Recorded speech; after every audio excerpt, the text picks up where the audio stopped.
lot of this isn't going to make sense to you, and I'm sorry about that. I'm just going to start at the beginning, with the house.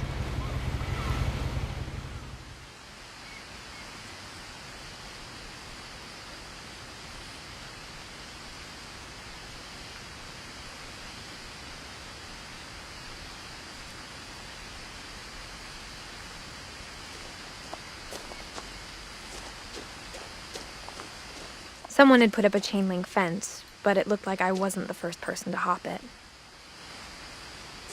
My brother Milton disappeared when I was 4. It was like the house just swallowed him up.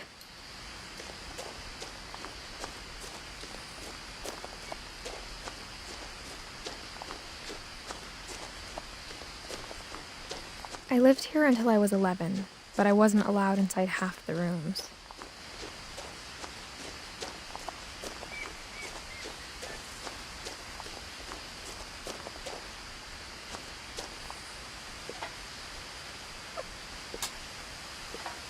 Inside the mailbox were bills from 7 years ago, marked urgent, open immediately.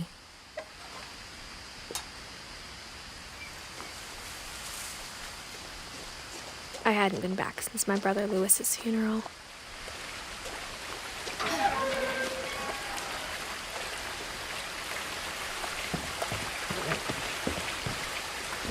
In her will, my mother left me a key, but didn't tell me what it unlocked. Maybe she thought I'd know, or she thought that the mystery would be enough to bring me back.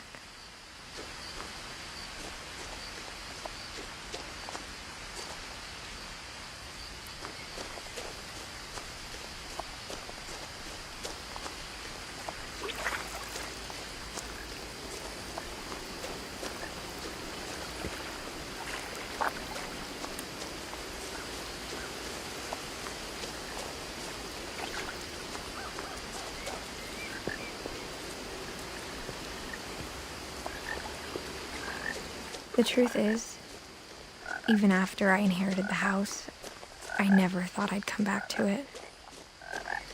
But now I had questions about my family that only the house knew the answers to.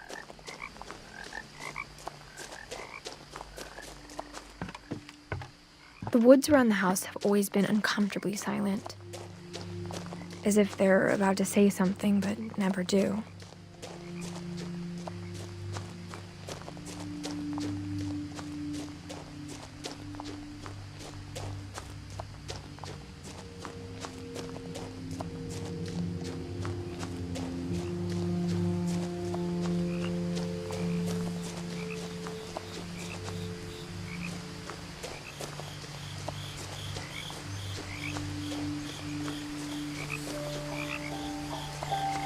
The house was exactly like I remembered it, the way I'd been dreaming about it.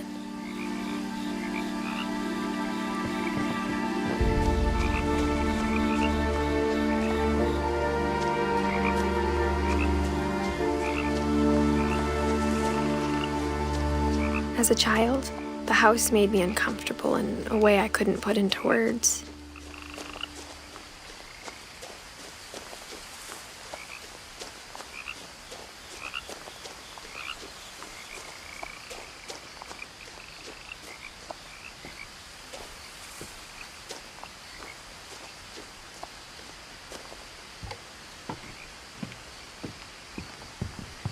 Now, as a 17-year-old, I knew exactly what those words were. I was afraid of the house.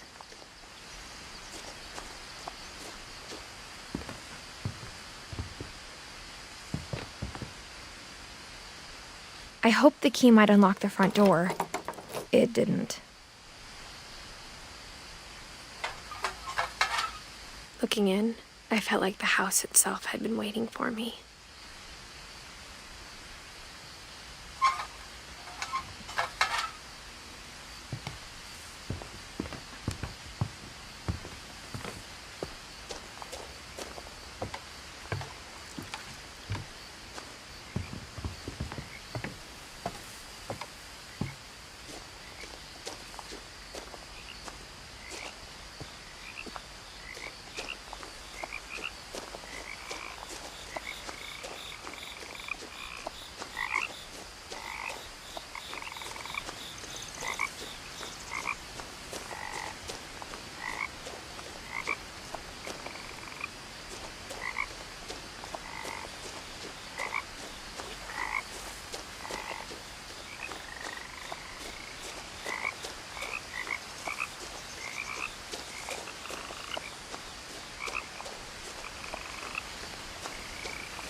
Crawling through the doggy door used to be a lot easier when I was 11.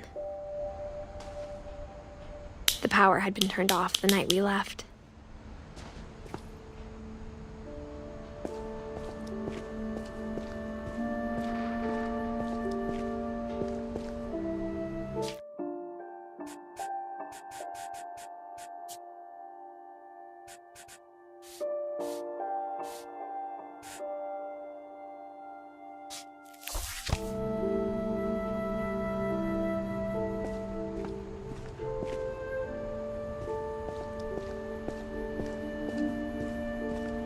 For the first time in years,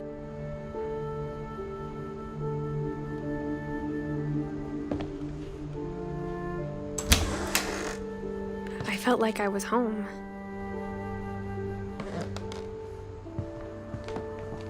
But instead of a family, there were just memories of one.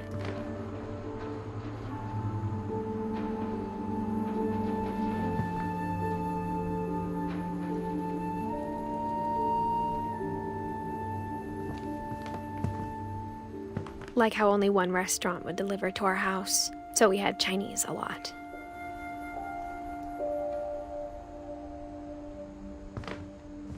Or how after Louis started working at the cannery, we all got sick of eating salmon. Except our cat, Molly.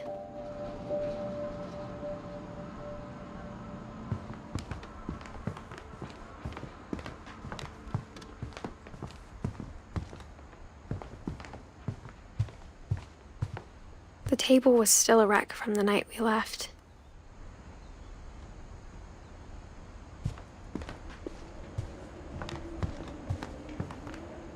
My mom was the only one of us who could imagine Great-Grandma Edie living in a nursing home. It was like a bomb had gone off, killing everyone but sparing the furniture. Nothing in the house looked abnormal. There was just too much of it, like a smile with too many teeth.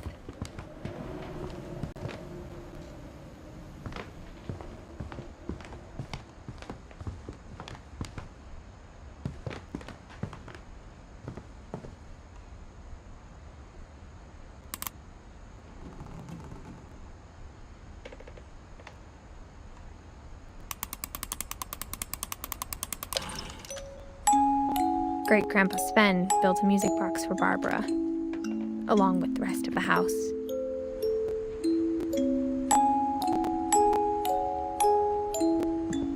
Mom always told me to stay out of the basement, so I wasn't too surprised when the key didn't fit.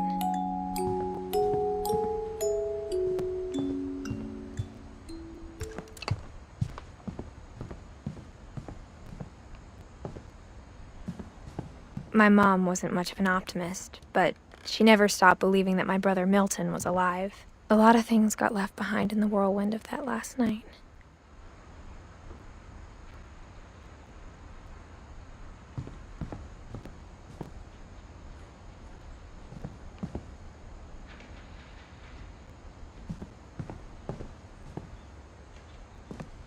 After Milton disappeared, Mom sealed up all the bedrooms. Then Edie retaliated and drilled peepholes.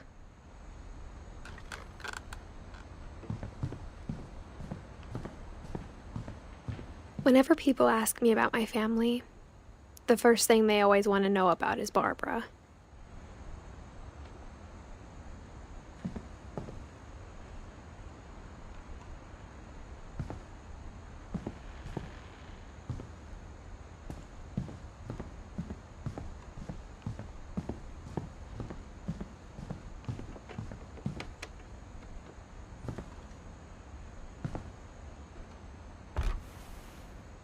The last time I was in Edith Sr.'s room, I was 10 and she was painting my portrait.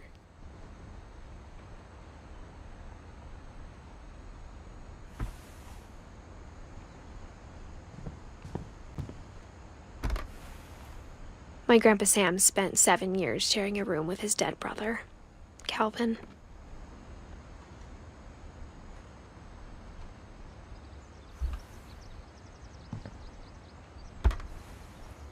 As a kid, I just assumed every house had peepholes and sealed rooms you weren't allowed inside of.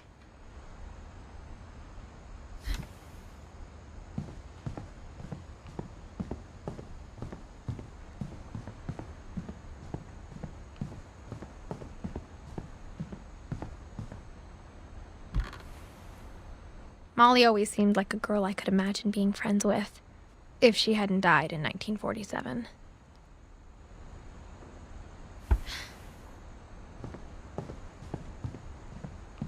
I spent a lot of time playing in Great Uncle Walter's room.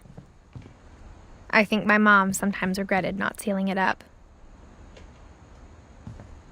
Louis told me there were secret passages, but I never believed him.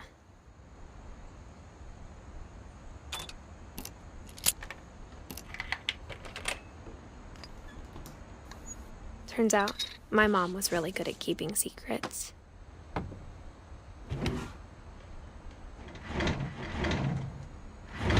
Now it was time to find out what my mom had been afraid of.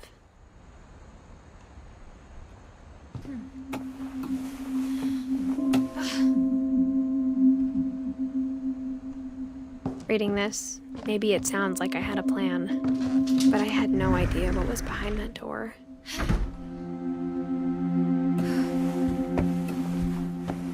Just like I had no idea where all this was gonna lead.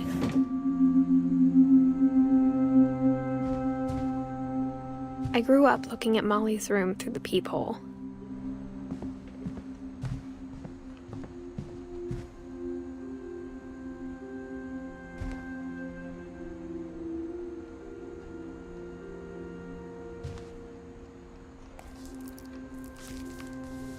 December 13th, 1947. Dear Diary, I'll be gone soon, but I wanted to tell somebody about what's gonna happen. It started when Mom sent me to bed without dinner. I woke up and I was starving, so I looked around for something to eat.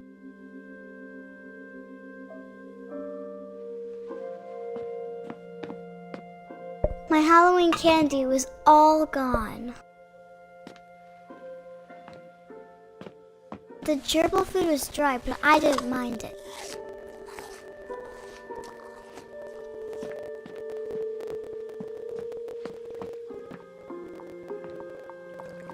I thought about eating Christopher, but I held back.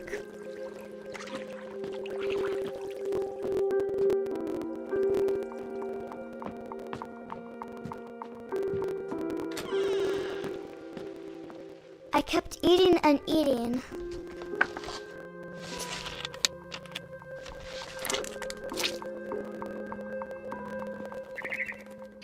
I ate a lot of things that night.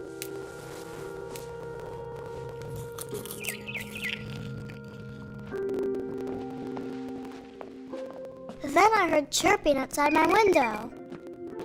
It was a barn swallow going back to her nest. I reached out for her.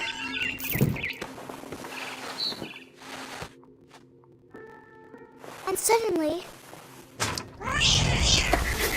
I was a cat. I tried to be quiet, but the bird was really scared.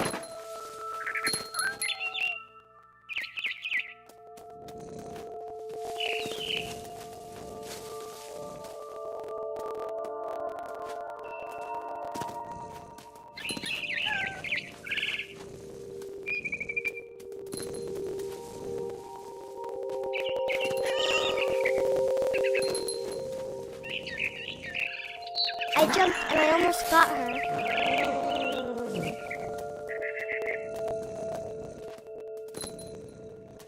I could tell she was getting really tired.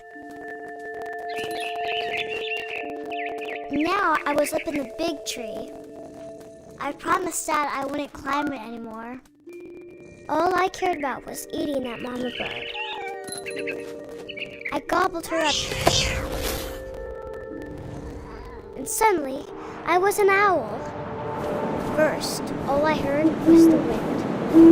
Then I heard little teeth nibbling in the grass.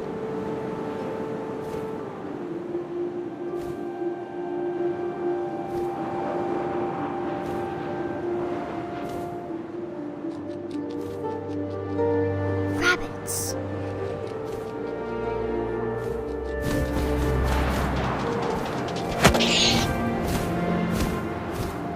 I imagined his face looking up and seeing mine through my talons.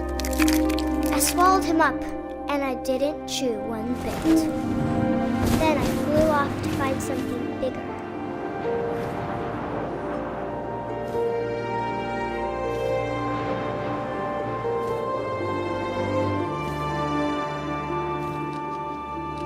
A mama rabbit.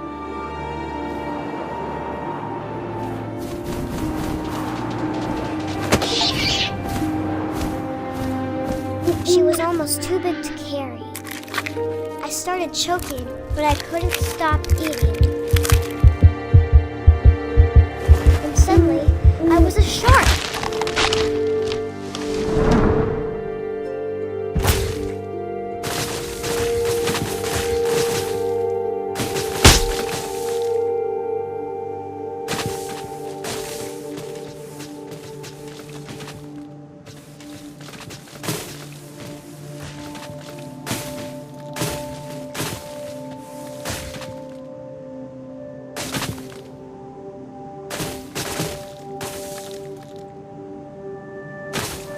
I rolled off a cliff and into the ocean. Now, I was hungrier than ever.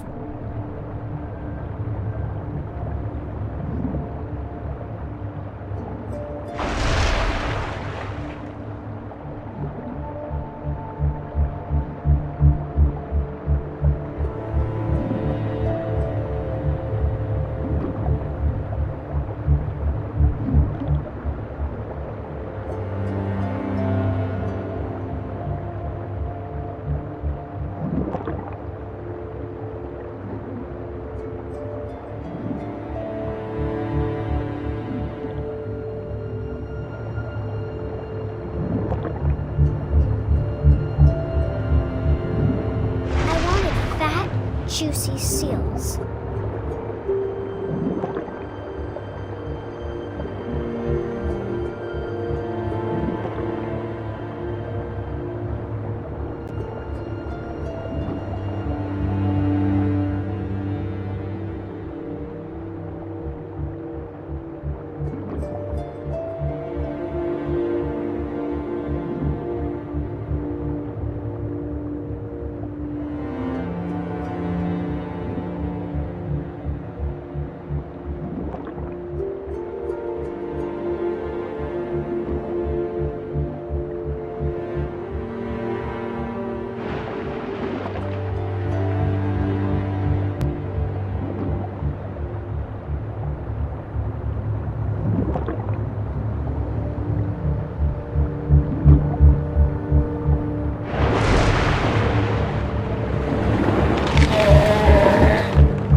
And it tasted really good.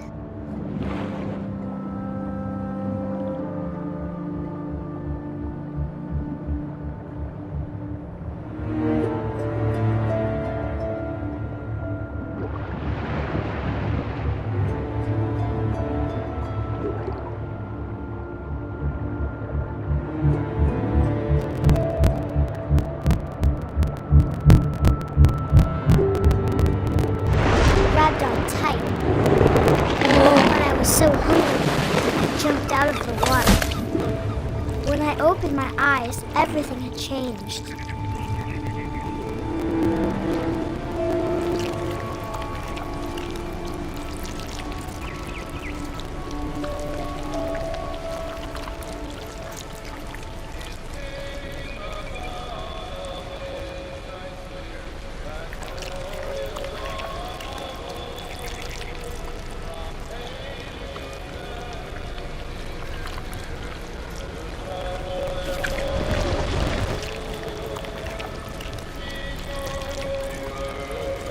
Now I was a monster, and I smelled people everywhere.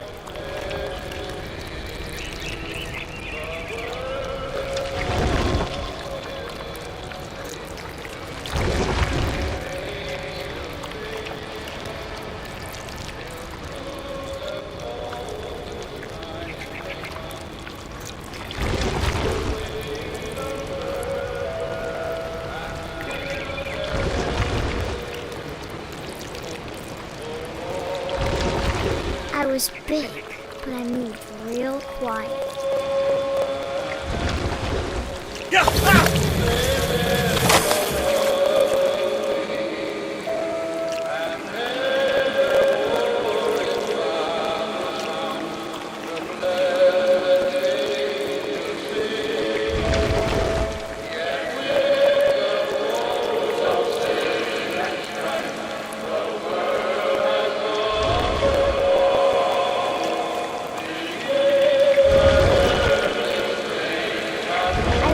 to stop, but also I didn't.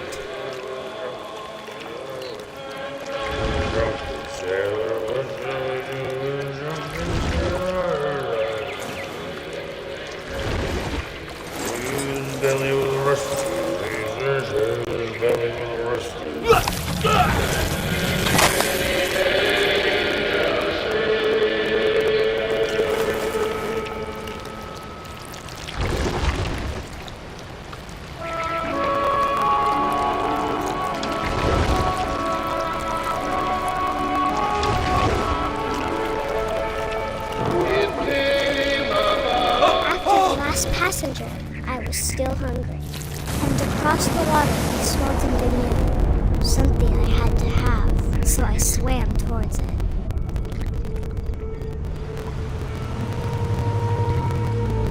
I slithered onto the sand, and the good smell went into an old pipe.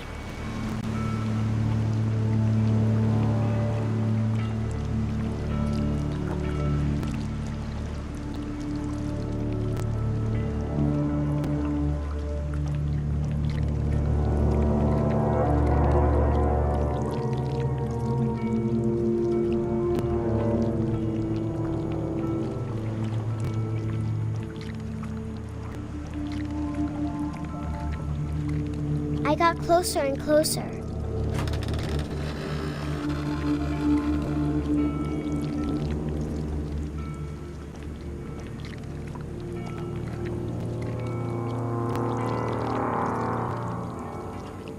All of my stomach started growling.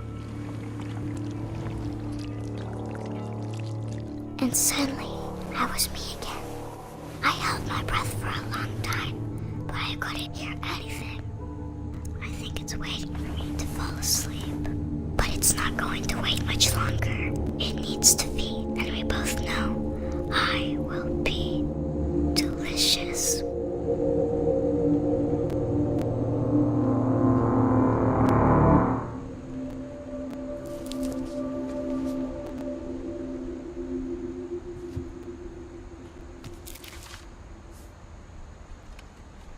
I'm not sure if I believed all of that, but I'm sure Edie would have.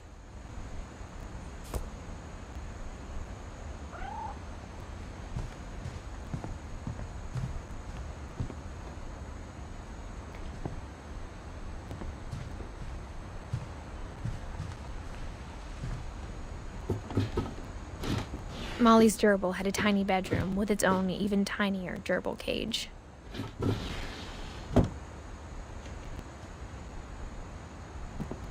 I can't describe it, but I felt like some part of Molly was still here.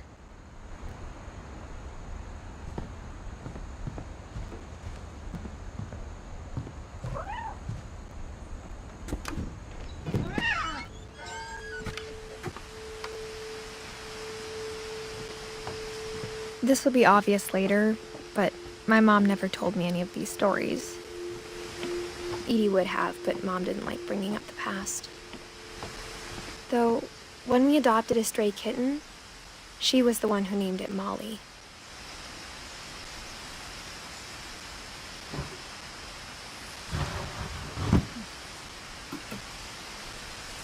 I spent a lot of time in Great-Grandma Edie's room.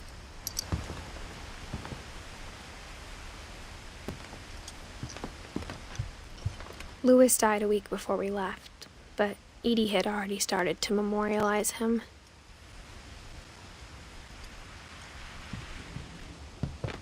Her room was like a museum. For 500 years, the Finches have been famous throughout Norway for their fortune and misfortune. Odin Finch buries the latest victims of the family curse, his wife Ingeborg and their newborn son, Johan. On January 7th, 1937, he set sail with his family and his house, hoping to leave the curse behind. But 40-foot waves off the coast of Washington send the house and Odin to the bottom of the sea. Odin's daughter Edie, with husband Sven and baby Molly, step ashore on their new home, Orcas Island. Odin Finch is the first to be buried in the new family cemetery. His daughter Edie is already dreaming of a new Finch house,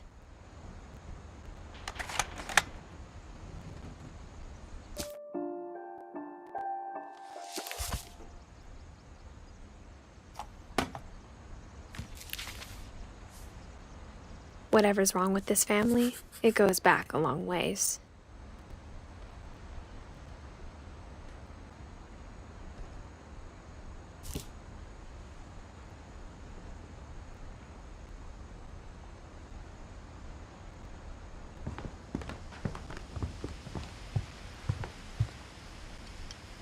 When Edie told people Sven was killed by a dragon, she could also have said he was building a dragon-shaped slide that collapsed. She could have, but she didn't. Even in her 90s, sometimes Edie seemed a lot younger than my mother.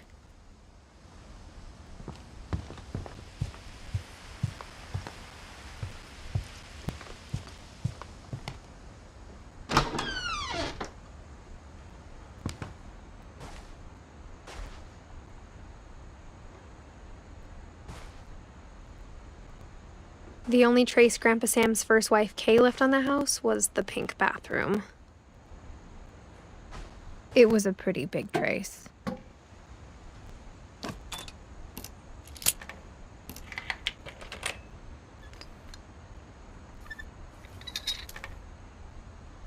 There's a secret in this bathroom.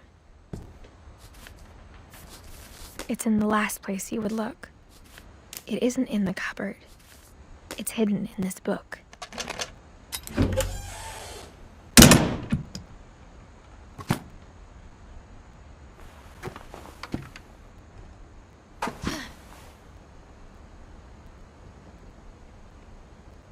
Sven gave Sam an old camera he'd refurbished. He never put it down.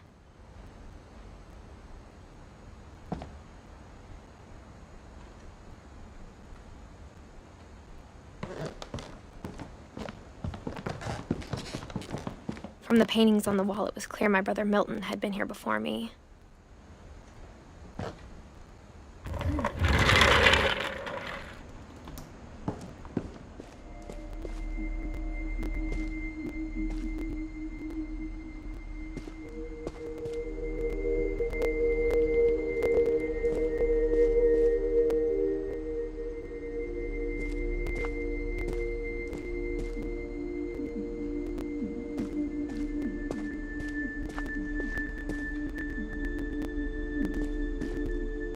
I knew Grandpa Sam had a twin,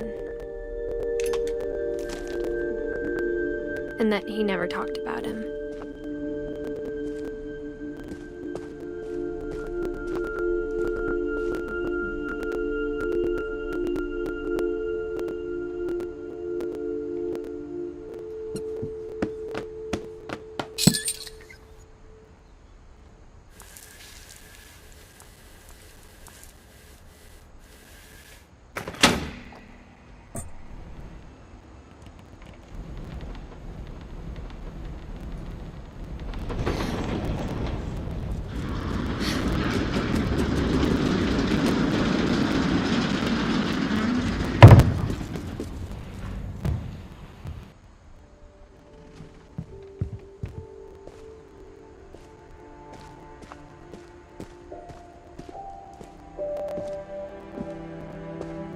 I guess my grandpa didn't like history any more than my mom did.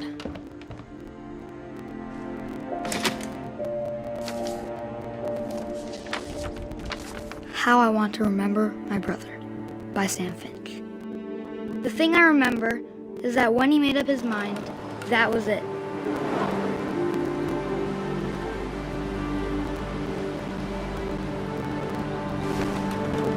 My brother said he'd die before he ate another mushroom. And he did.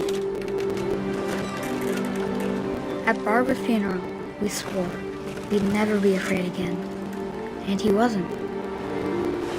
I think Calvin always wanted to fly. Sam! Calvin! Dinner's ready! Coming! But that day, he finally made up his mind to do it. I told him going around was impossible.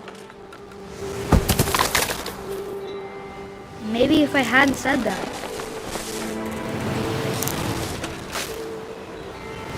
Calvin! I'm not gonna tell you again! Maybe if the wind hadn't picked up. then maybe he'd still be here. But I doubt it. I think he'd already made up his mind. That's what I want to remember about my brother.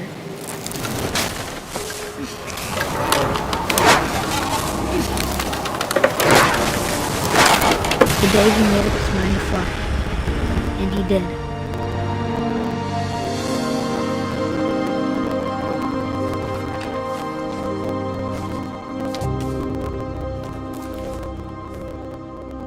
Calvin's story felt strangely familiar. When I was younger, I remember trying to do the exact same thing.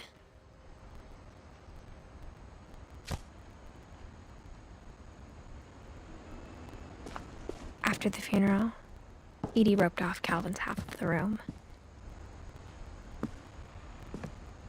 Mom said Grandpa Sam enlisted at 18 and never set foot in the room again.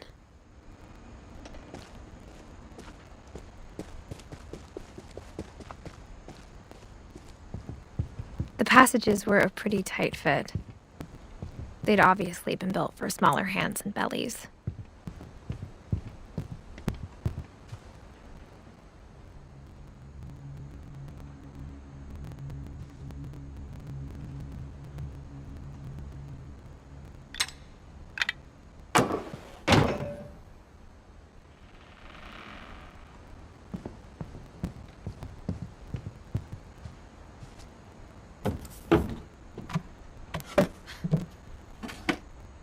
Growing up, I always thought of Barbara as a child star.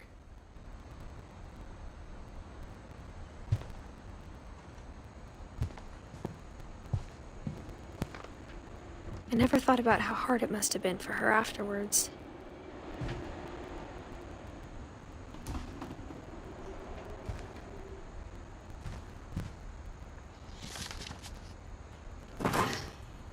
Of all the stories people wrote about Barbara's death, I'm surprised Edie saved this one.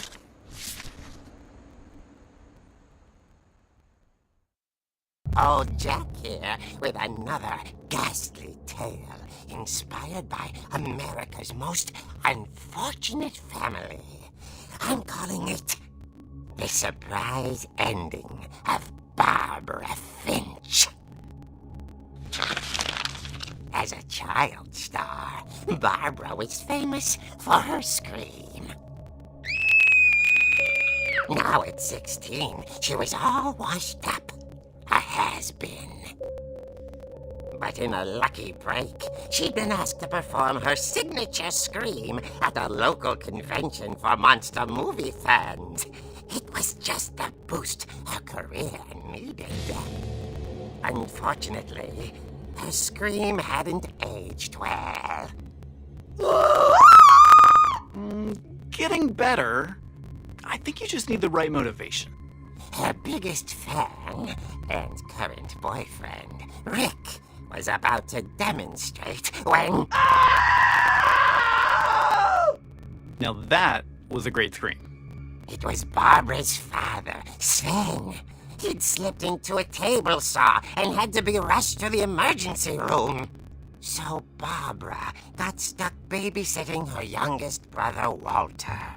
Her convention comeback was cancelled.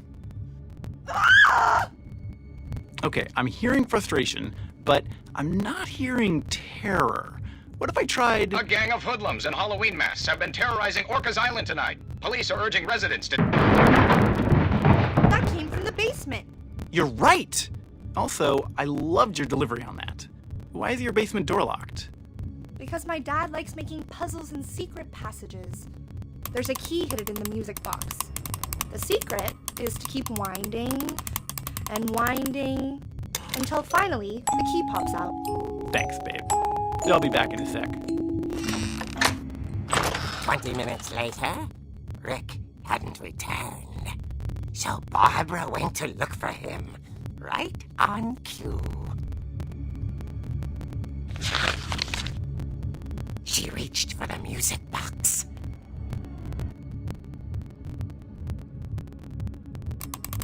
And as she wound the key, she listened for Rick, but the house was silent.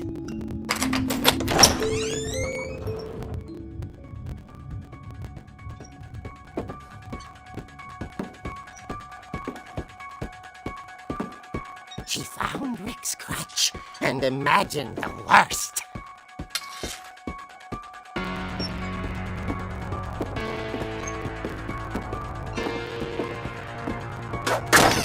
The gang's leader is the infamous Hookman killer, Dr. Carl Hamill, who impaled and then ate his family 10 years ago tonight.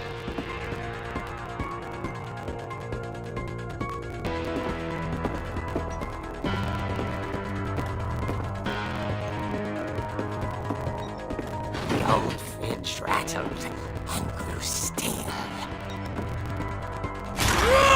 Oh dear!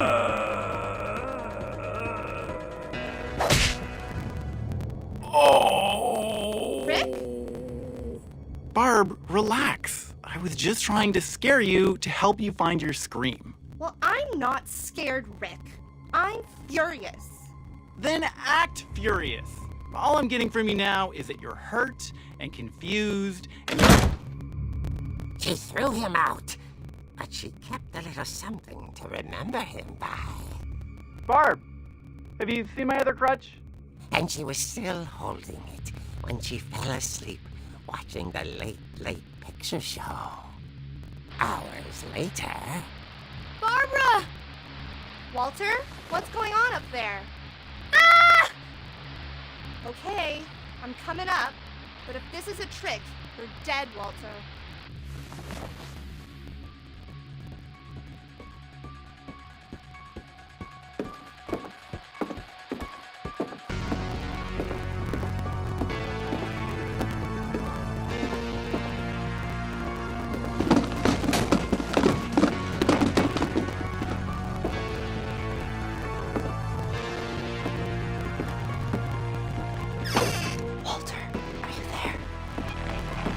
Walter had vanished, but his bedside radio was still on.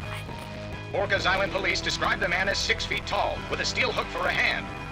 Residents are urged to lock all doors and windows and notify the police of any suspicious activity. Barbara turned, saw the hookman, and was speechless. He was quite smashing.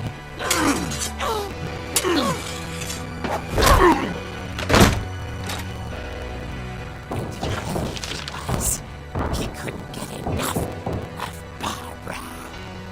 Okay, Barbara, there's gotta be another way out of here.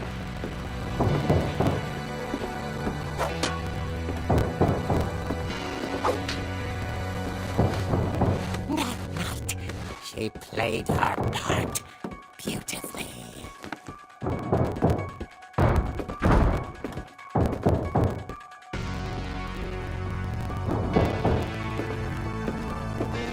Holly's door hadn't been opened in years.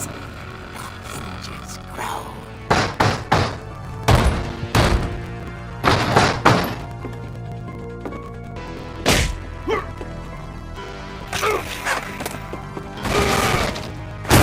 He wasn't moving, but she sensed the story might not be over yet.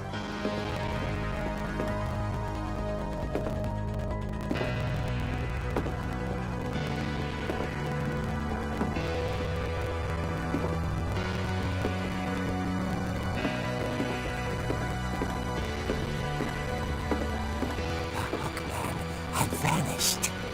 She listened for his breathing, but all she heard was...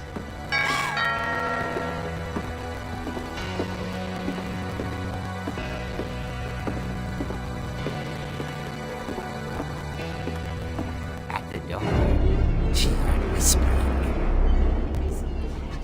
It was coming from inside the house.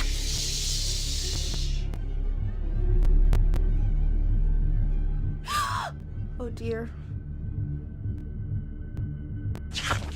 The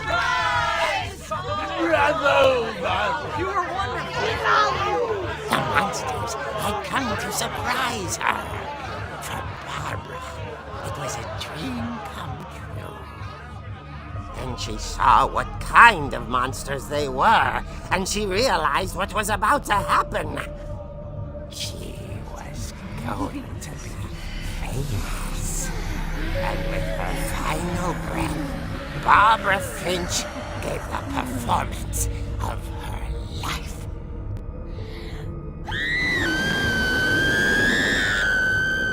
I wasn't there myself, but I hear Barbara was magnificent. Poor girl. She had a taste for stardom. But unfortunately, so did her fans.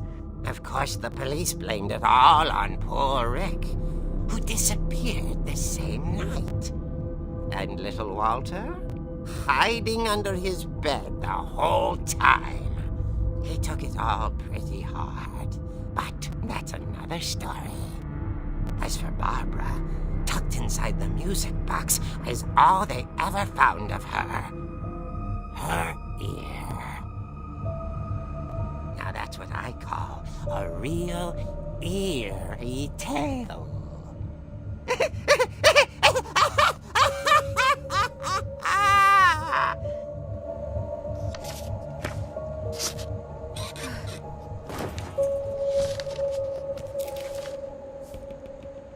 Edie told me all Barbara wanted was to be remembered, as absurd as that comic was. Maybe what Edie saw was a happy ending.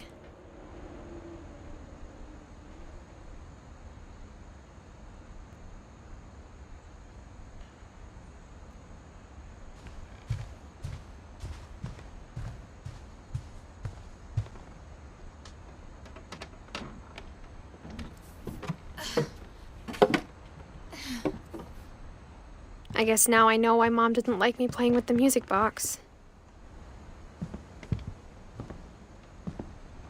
Edie's father, Odin, built the original house.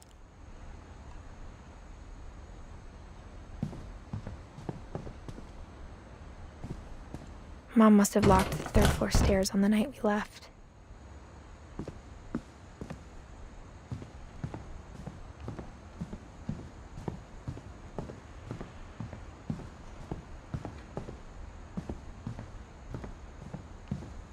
It's funny. All those times I played with the music box and never found the basement key.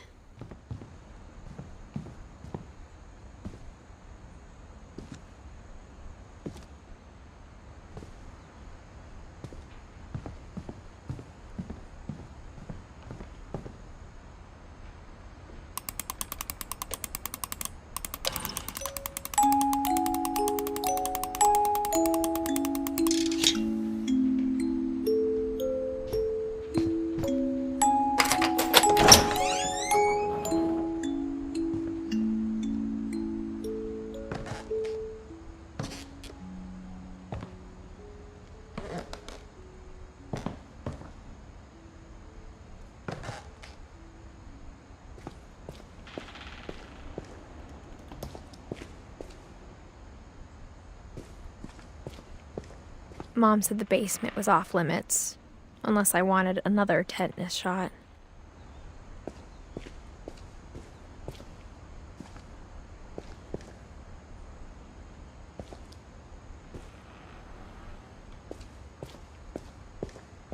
I saw Edie sneak down to the basement once, carrying packages.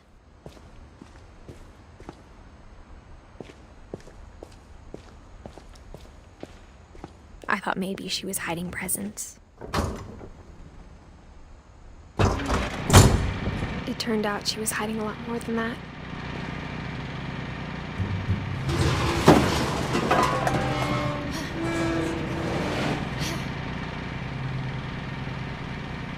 I remember asking Mom once about where Walter had gone. She said after Barbara died, he got as far away as he could. If there's a pattern in all these stories, I think it's that none of us has gotten very far.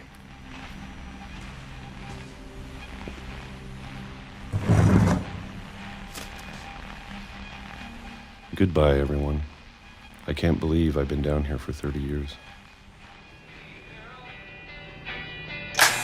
On that first day, after the shaking started, I didn't think I'd survive a week.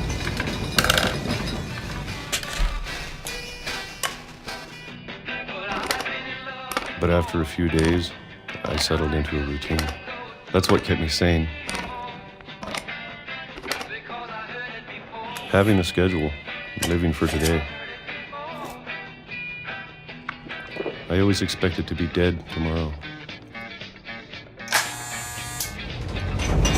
But if you wait long enough, you get used to anything.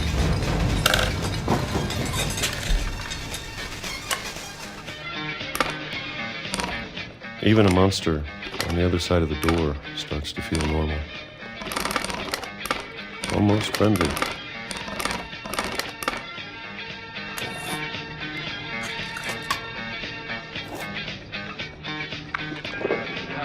And then one day, everything just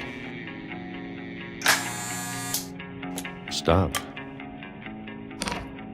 Whatever that thing was, it was gone. Maybe it got tired of waiting. Or maybe I just got tired of being afraid.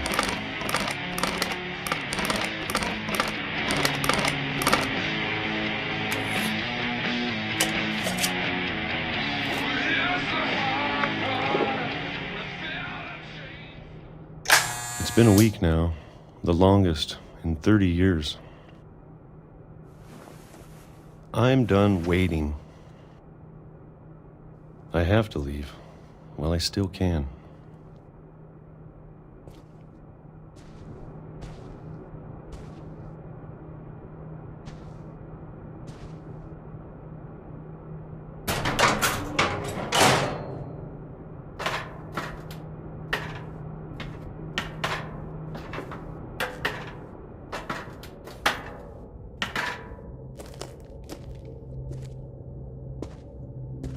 I know it's out there, somewhere. Whatever killed Barbara and Molly and Calvin. Maybe this is all a mistake. But I need to stop living the same day. Even if it kills me.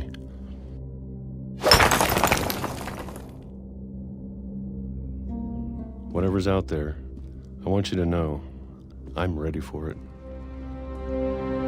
I'm going to appreciate all of it, especially the food. I don't mind if I only have a year left. Or a month. Or a single week. I'd be happy with one more day. I can already imagine the sun on my face.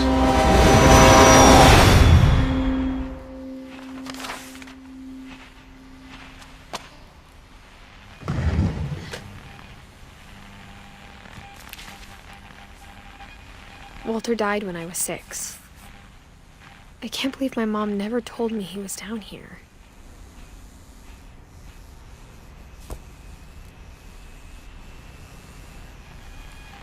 I'm sure my mom was trying to protect me.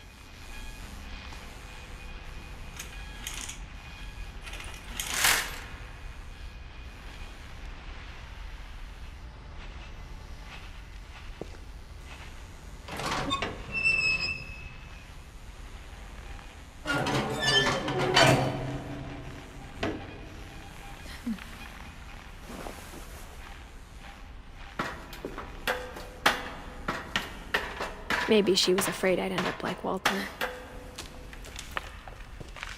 But if she never told me about an uncle under the house, I can only imagine what else she was hiding.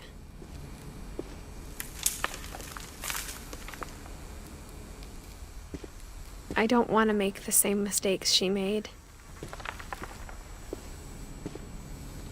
Trying to bury something that's still alive.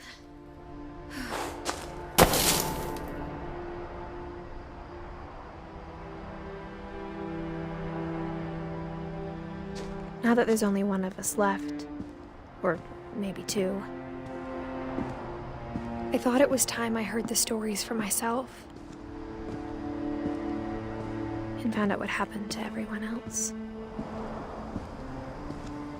But now I'm worried the stories themselves might be the problem. Maybe we believed so much in a family curse, we made it real.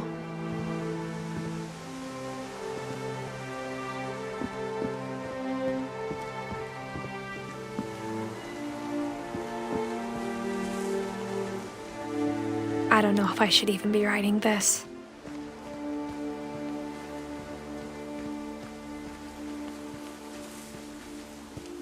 Maybe it'd be better if all this just died with me.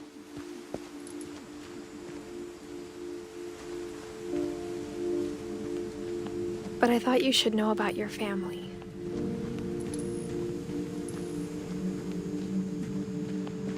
And the history you're a part of.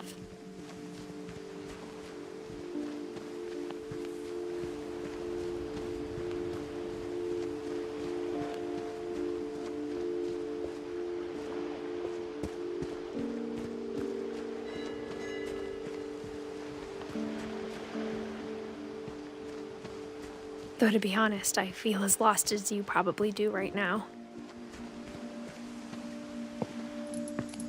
I think the people in these stories believed them, for what that's worth.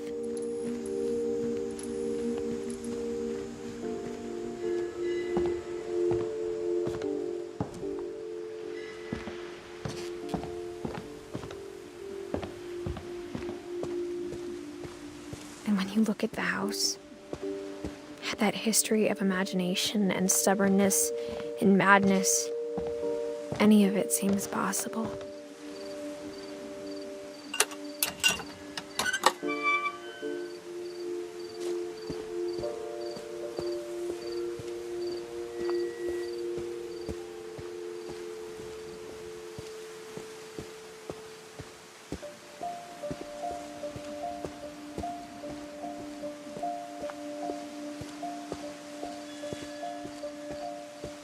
I think we've been surrounded by death for so long, we've just gotten used to it. What kind of family finishes building a cemetery before starting the house?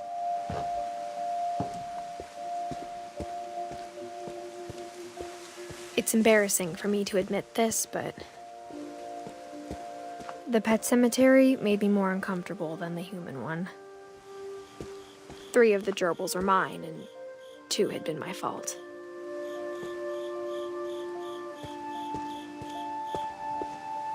Sven built the house, but it was Edith who designed the cemetery.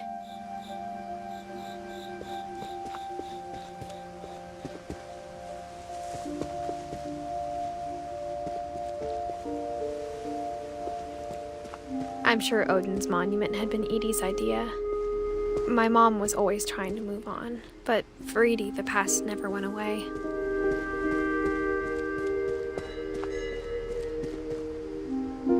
She could see it poking out of the water at low tide.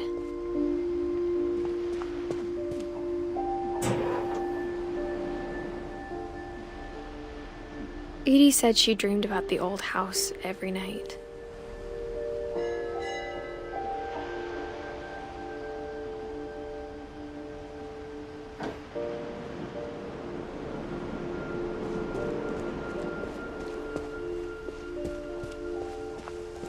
Edie's side was always easier for me to understand. But the older I get, the more I can see where my mom was coming from.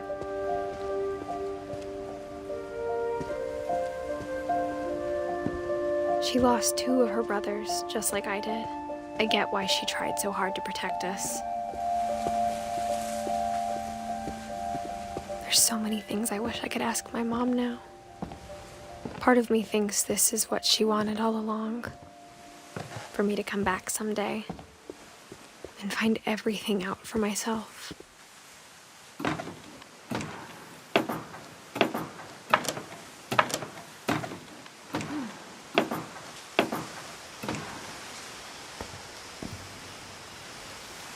But looking back on it now,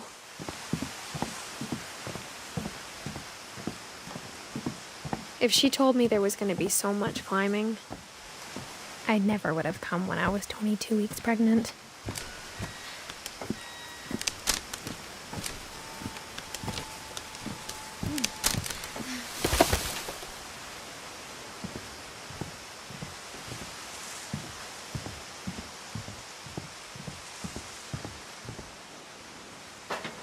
I never met Grandpa Sam, but I think he and my mom had a lot in common.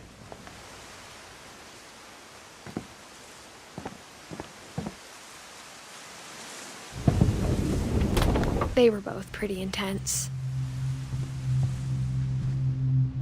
Sam spent his life shooting photos, but Mom said he got nervous being in front of the camera. I guess we're all afraid of something.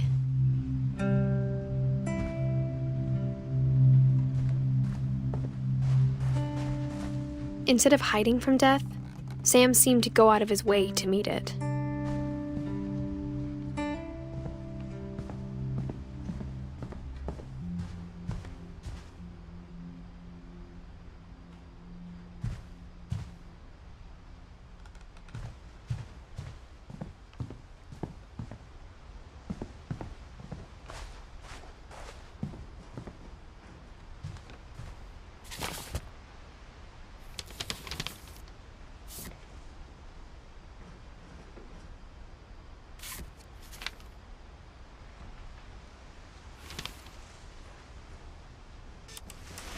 Dawn, I promise, you'll never forget this weekend. Yes, sir. These memories are gonna last a lifetime. Am I gonna have to shoot anything? It's a hunting trip, Dawn. Shooting is strongly encouraged. What? Perfect. It's gonna rain the whole weekend, isn't it? I will never forget this weekend, Dad. That's the spirit. Okay, got it. I'm gonna take some pictures, okay?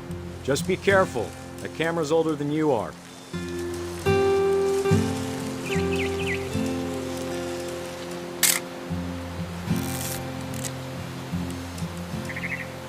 You're right, Dad. It's starting to clear up. Still freezing, though.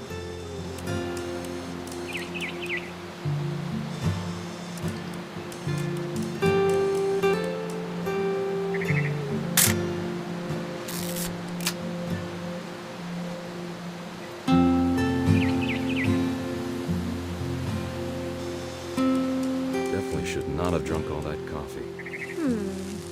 Hold still while I take a picture of you. I definitely won't be moving. Are you done yet? Does it sound like I'm done? Nothing quite like being outside. Hey! That's a keeper. I'm just saying, I'm not always gonna be here, Dawn. You'll need to remember this stuff, if you want to survive. I'll be fine, Dad. You know who else thought he was gonna be fine? Some guy who died. Dawn, I'm being serious. I know, Dad. You're always serious. Doesn't being out here make you want to chill out? Well, to tell you the truth, I haven't been out here in 20 years.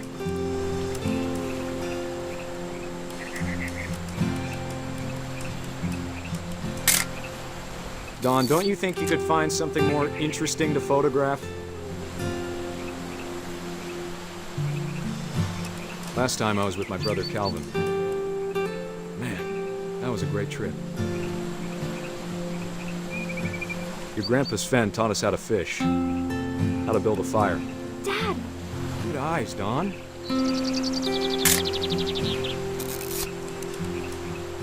Before you take the shot, let me get a picture of him.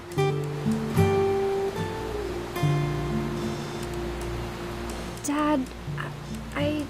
Just breathe. Turn off your imagination. Focus on your target.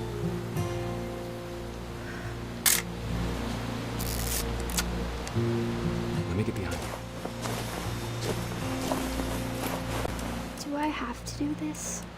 Dawn, you don't have to do anything. But if you want to survive, you'll need to be strong.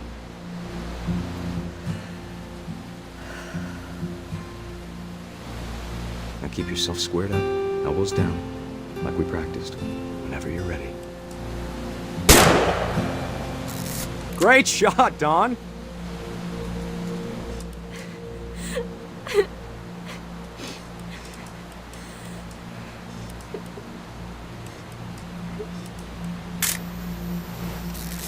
I'm proud of you, Dawn.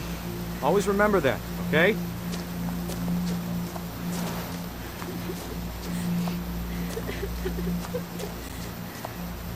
Dad, it's twitching. I think That's it's totally so... normal, Dawn. Just focus on the camera. Try not to think about— Dad!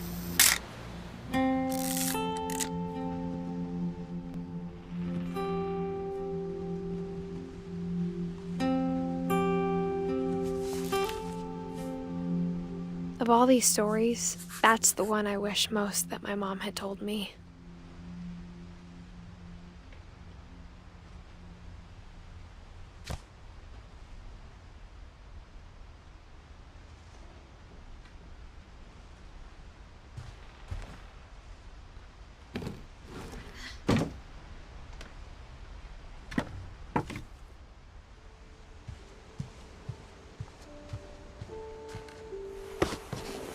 After Sam died, my mom and Edie got really close. They'd both lost a lot.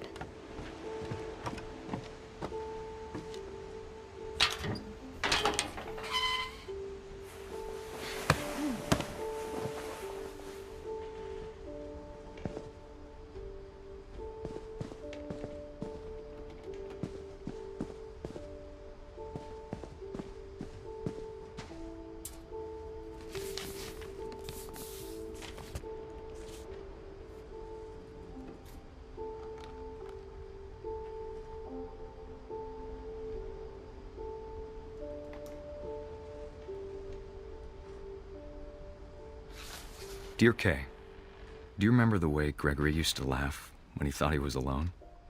Like something funny was happening, but only he could see it. I think he saw things the rest of us don't.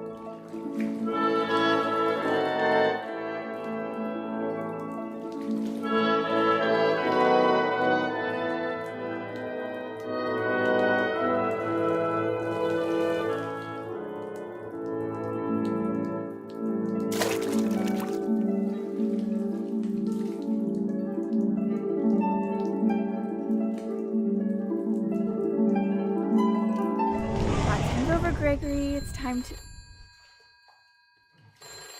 Hold on, sweetie. Hello? Sam, I told you I don't want to talk right now.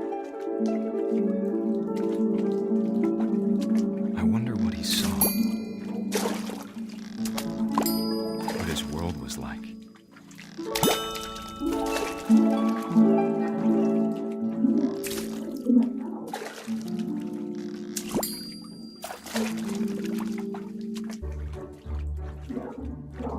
He reminded me so much of Calvin. Lost in his imagination.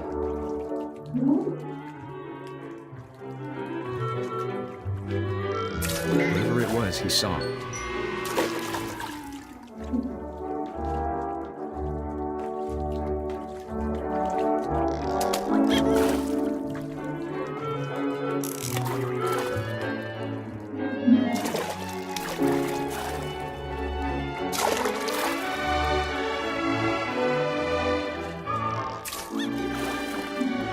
Sure made him happy.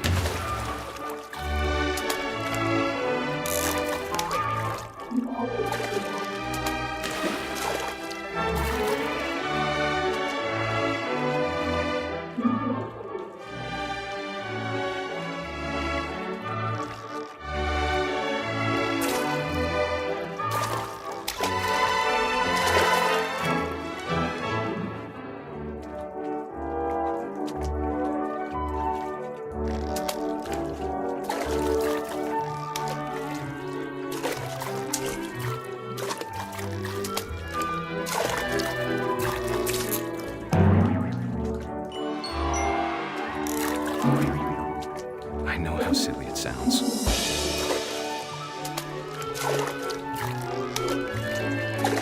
But I worried about a baby being too happy. I could feel him slipping away. Sorry about that, Gregory.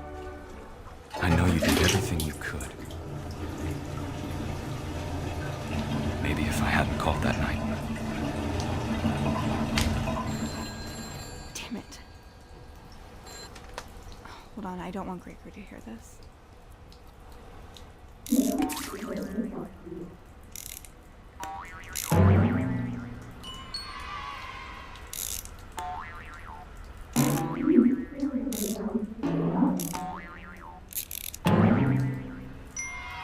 wish she could have told us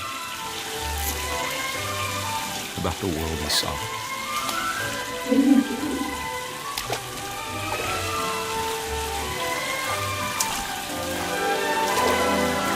There's so much I don't understand about Gregory, about everything.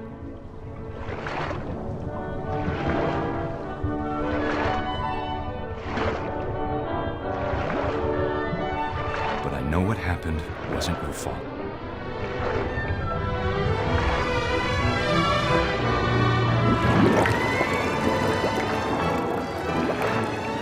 I'm sure he's happy. But he'd want you to be happy too. Good luck, Kay. Love, Sam.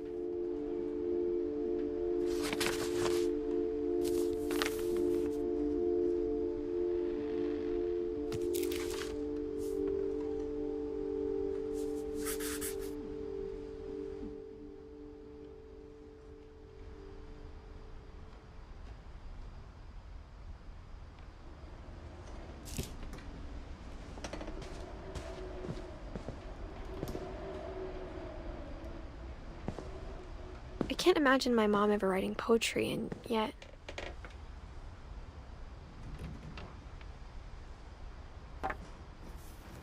A poem for Gus, who always said the wedding was a bad idea. Our father never hit us kids, at least not very hard, before the day my brother said with teenage disregard that he'd be dead before he'd see a wedding in our yard.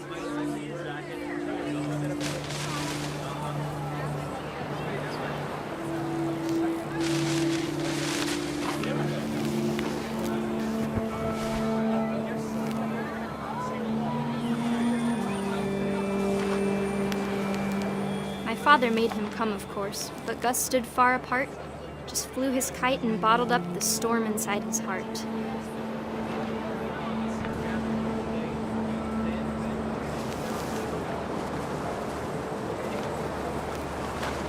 I tried to talk him out of it, but though he'd never met her, we don't need a stepmom, were the words that I now pronounce you husband and wife. You may kiss the bride.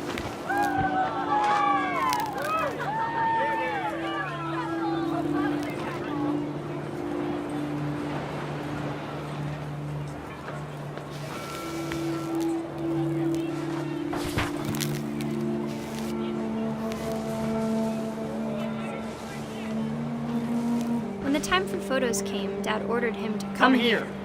But Gus declined, and as a sign held up his middle finger.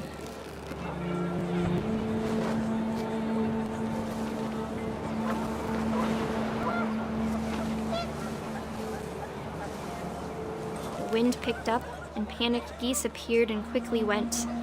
But all the humans did that day was go inside the tent.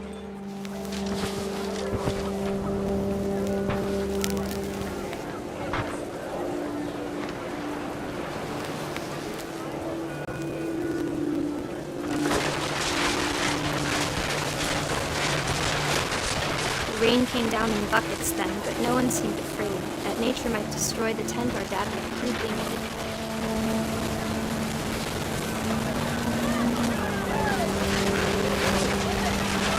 The thunder sounded much too close and full of angry power.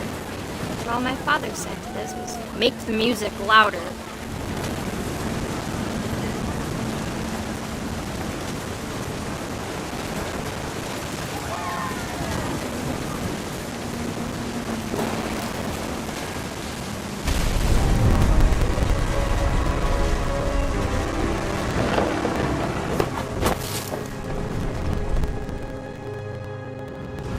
I wish that I could truly say I thought about you on that day.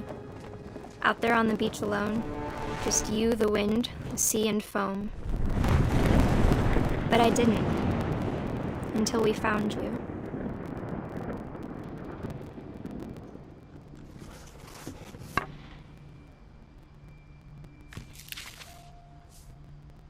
She never talked about him, but Mom told me once if I was a boy, they were going to name me Gus.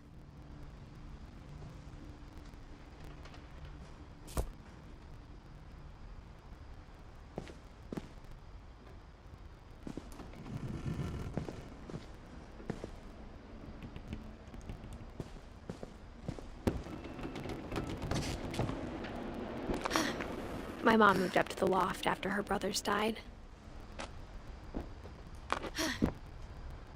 At the time, it was as far away as she could get.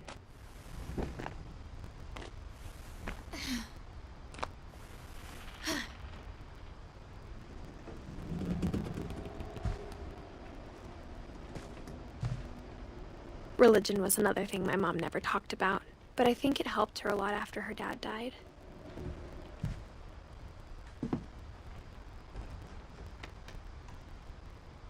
She spent a summer building houses in Calcutta, where she met my dad, Sanjay.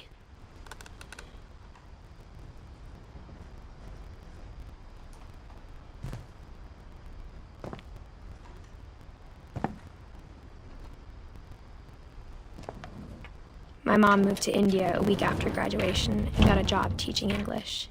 Louis was born a year later.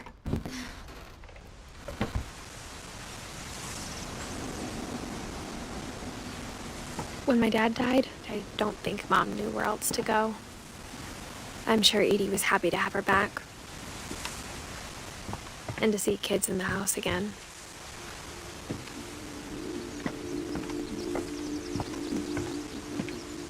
The house had to get a little bigger, but Edie was used to that.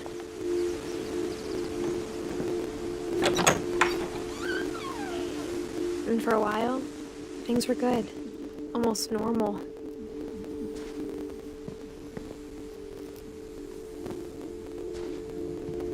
But it didn't last.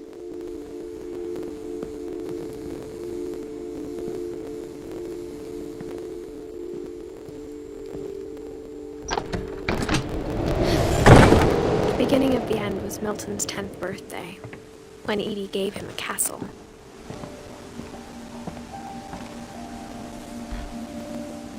After Milton disappeared, the only thing he left behind was a room full of paintings.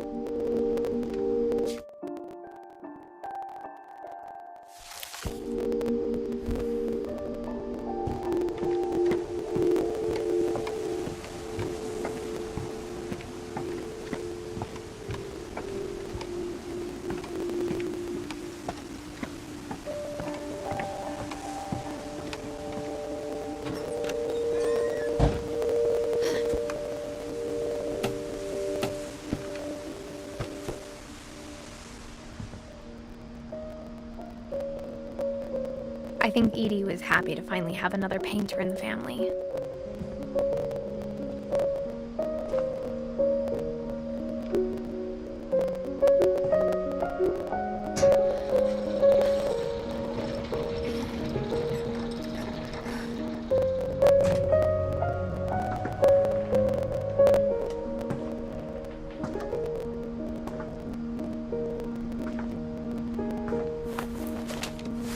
Milton Finch in The Magic Paintbrush.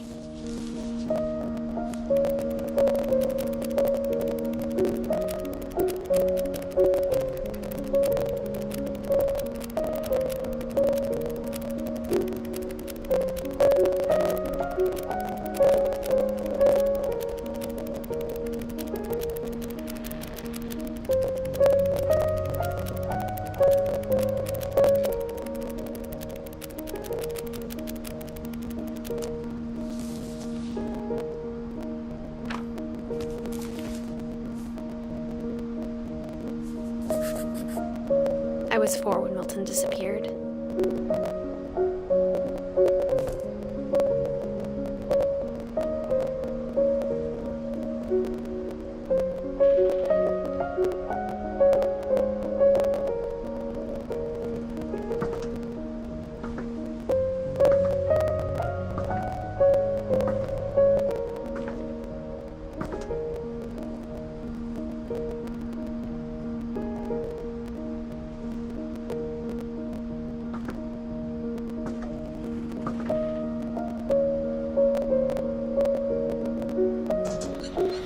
Mom spent months searching for my brother. Then she sealed the doors.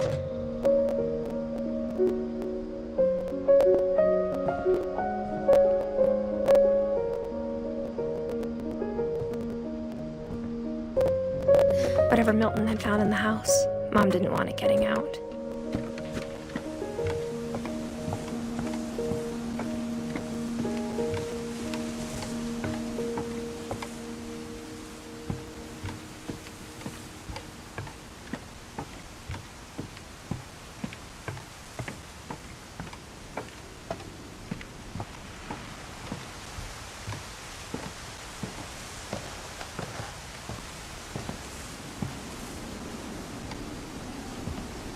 Mom definitely blamed Edie, but I think Louis blamed himself.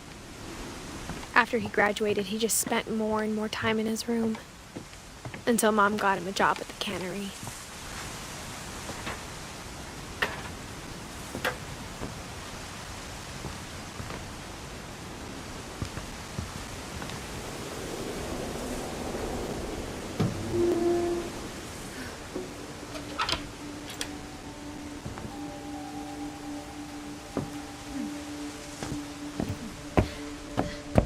Louis's room smelled very, very familiar. That part of him lived on.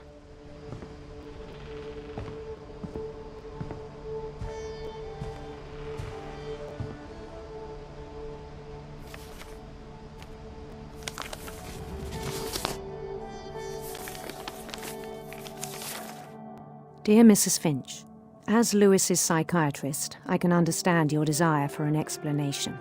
As I see it, the trouble began in January, shortly after we convinced your son to seek treatment for substance abuse. Newly sober, I believe Louis first noticed the monotony of his daily life.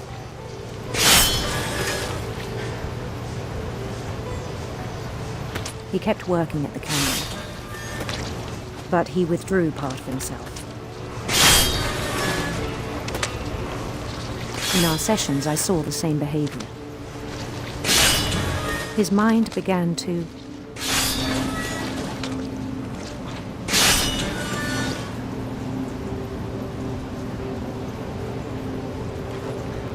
wander.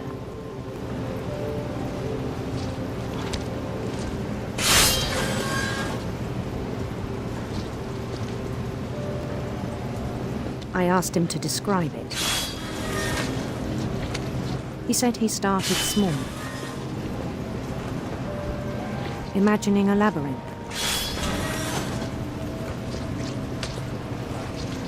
He'd feel his way about. Then something moved.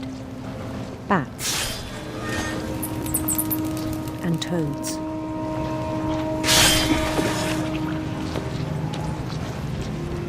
And things that have not names. He knew it was all in his head.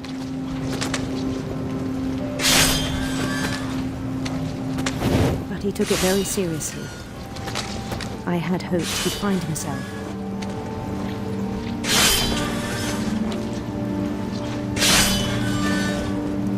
But he found something more.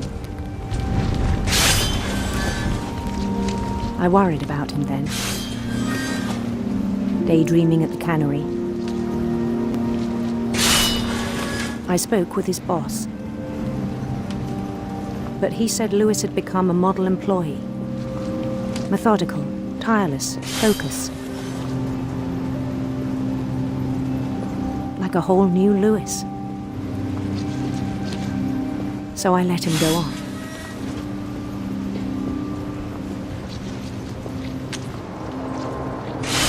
I even encouraged him.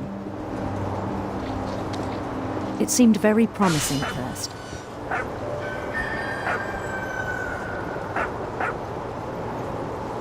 He told me he'd made a new friend.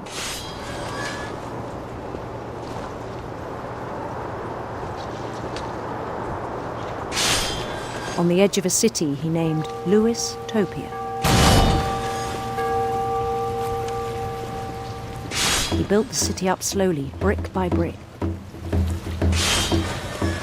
Then he made musicians.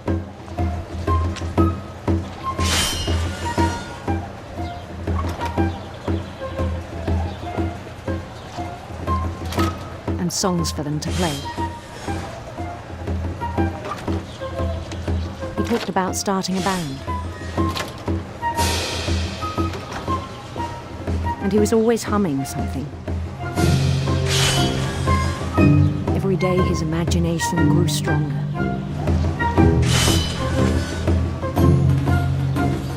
He no longer spoke at the cannery.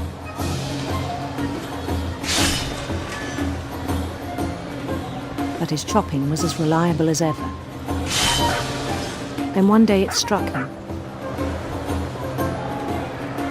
that all the cheering crowds even the stones under his feet, were all in his imagination, so he could do whatever he wished.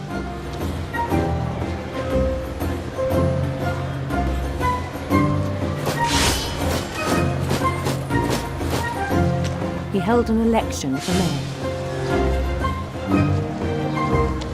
and he won. They begged him to stay, but his mind was already wandering. It became a game for him.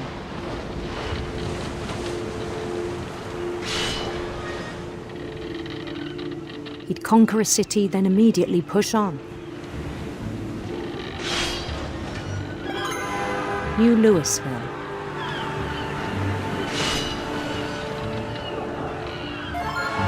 St. Louis. He started drifting away from our reality.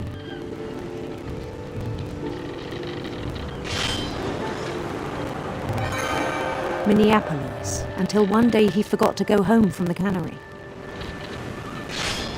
Even as his mother pleaded with him, part of Louis kept sailing on.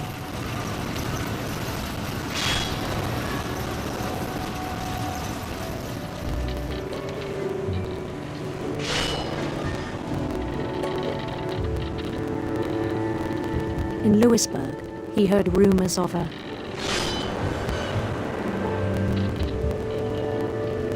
handsome queen.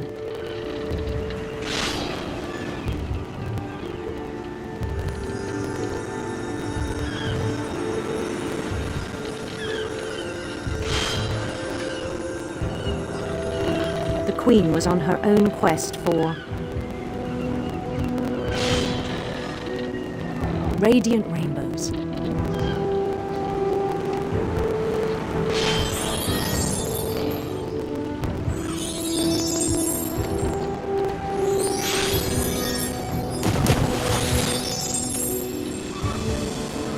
He followed the sound of her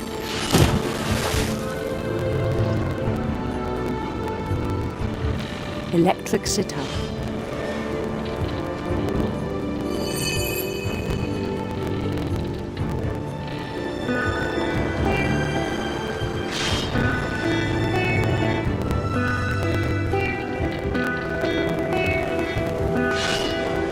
His chase led him to a golden palace east of the sun and west of the moon. Even then, his logic remained sound.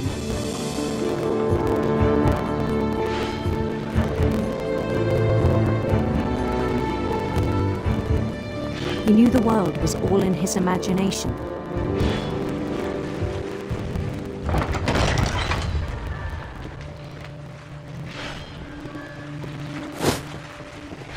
But he was so proud of having created it.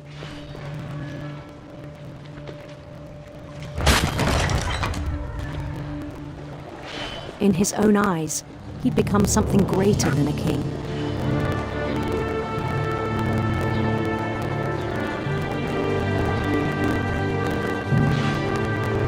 For someone who'd never known success in the real world, I think it was overwhelming. And then it struck him that the real Louis was not the one chopping salmon, but the one climbing the steps of a golden palace.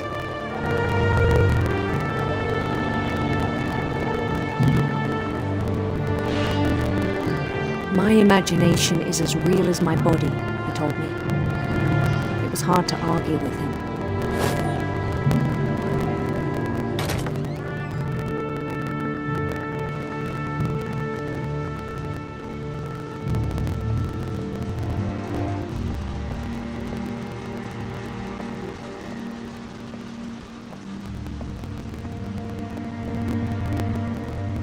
He began to forget the world we know.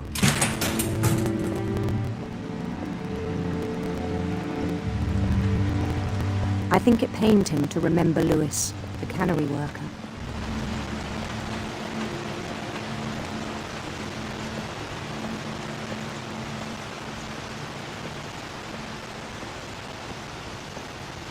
He began to despise the man with a royal contempt.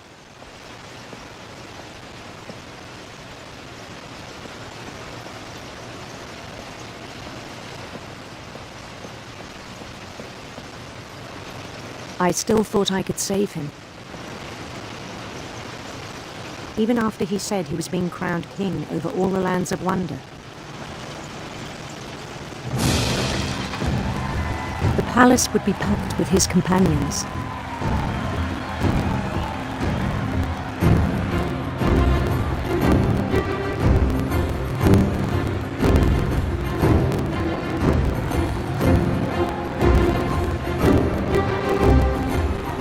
Including the wise Calico who'd insisted on advising me.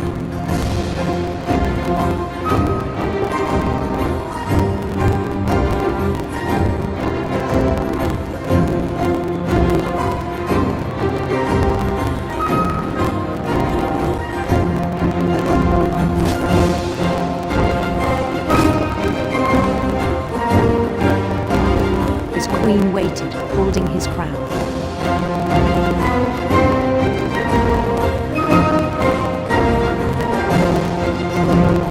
There was only one thing left to do.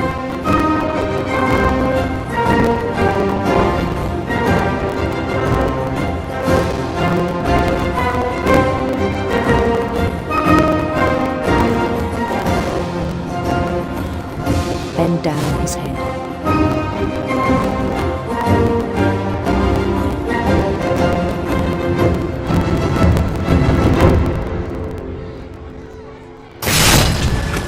I think you know.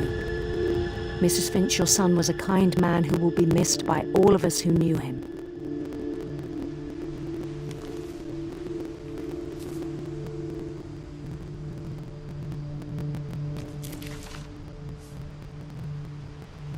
My brother was really cool. I wish you could have met him.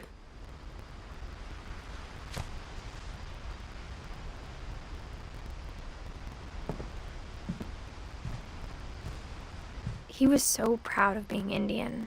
I think for him, it was a way to be something other than just a Finch.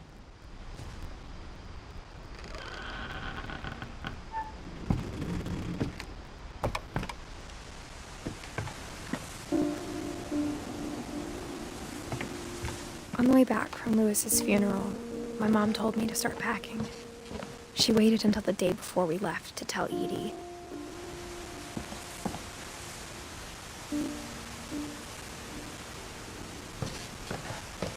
I'm not sure if she wanted to make it easier or harder.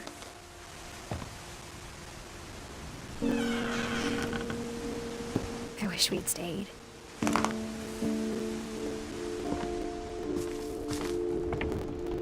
But I understand why we left.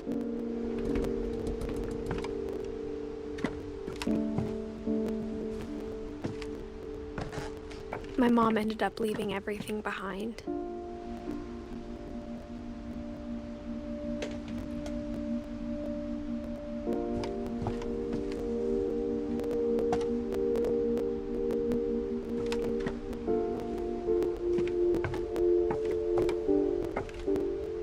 What happened that night had been coming for a long time. Maybe it should have come sooner.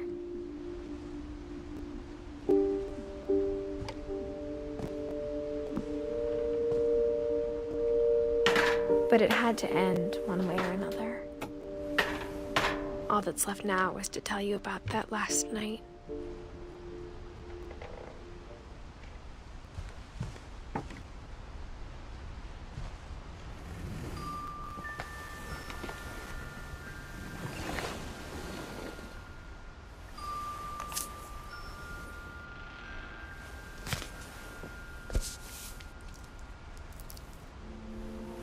That whole last day, Edie just watched us pack and didn't say a word. Until supper, when she raised her glass and said, "To our final night together, and all our final nights apart." Grandma, you know what I said about alcohol.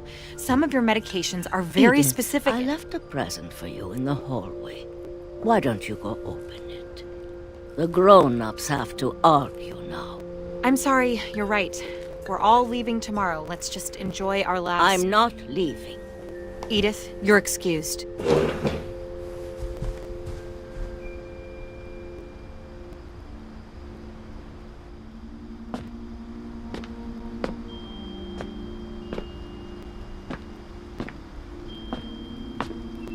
The power had been shut off that morning, but Edie always had plenty of candles. When my mom sealed the library, I don't think she knew about the other entrance. Or that Edie had a key to it.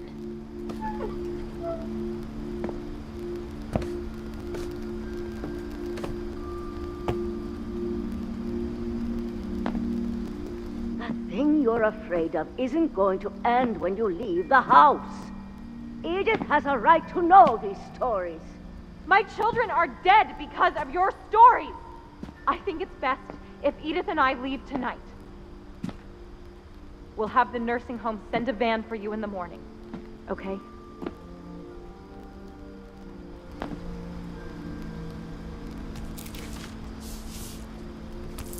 Dear Edith, there's so many stories I wish I could tell you, but there's only time for one.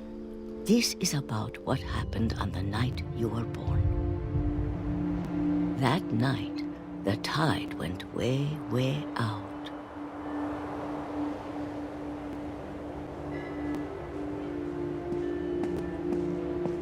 It was the first and last time I ever saw the old house aground. There'd been an earthquake out in the middle of the ocean. They called it the lowest tide in 1,000 years.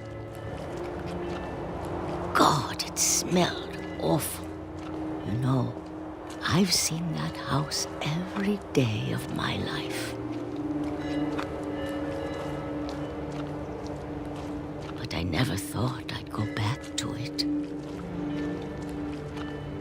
When the fog rolled in, I lost my way.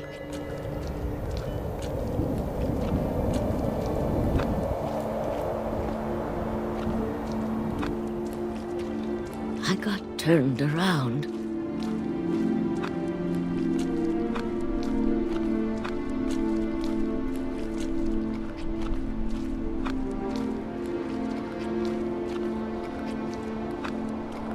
I started seeing things.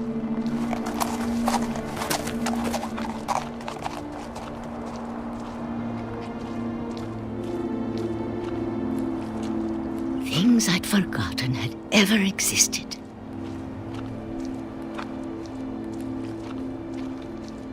But when I saw them, they felt like old friends.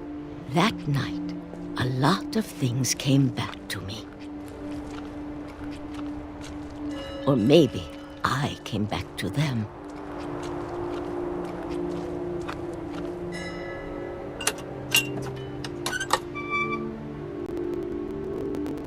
Things I can't explain, but that I need you to try and... Edith, what are you doing in here?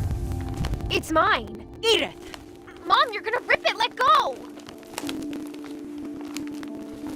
I kicked and screamed, but Mom dragged me to the car.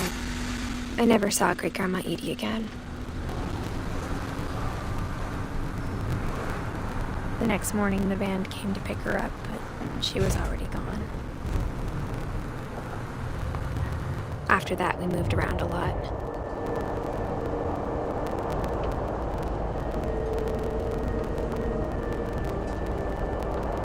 We both tried to make the best of it.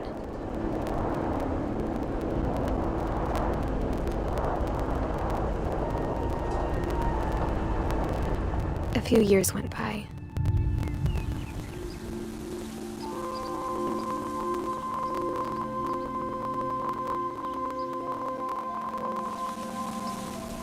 My mom didn't like to talk about it,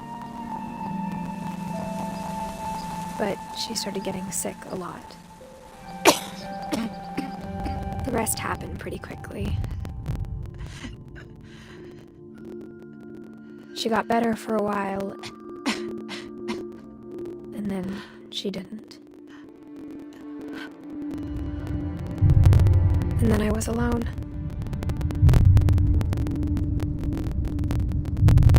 The last Finch left alive.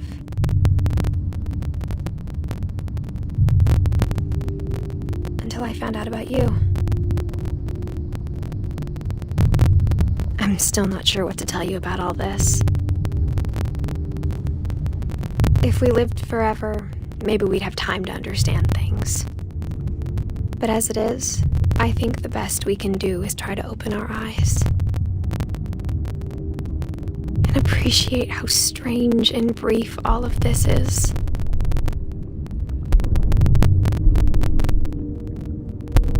This journal was supposed to be for you. But now I hope you'll never see it. I just want to meet you and tell you all these stories myself. But I guess if you're reading this now, things didn't work out that way.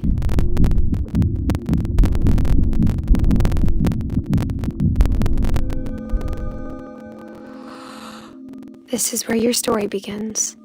I'm sorry I won't be there to see it. It's a lot to ask, but I don't want you to be sad that I'm gone. I want you to be amazed that any of us ever had a chance to be here at all. Good luck.